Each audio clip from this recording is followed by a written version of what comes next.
Hello, welcome to Flobex Network. My name is Stefan, and today I'll guide you through storing and managing your created files in our system.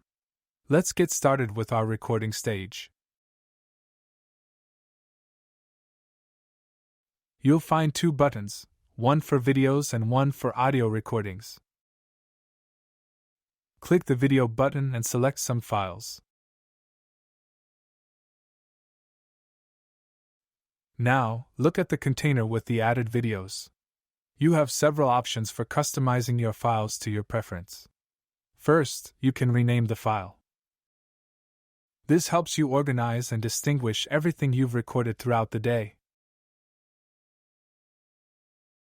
Click the Edit button, make your changes to the file name, and save it. Next, you can optionally add comments to each file.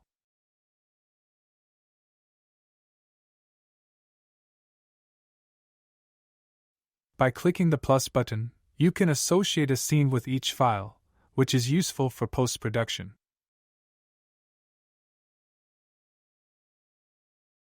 Additionally, there are buttons to download the file to your device or delete it if needed.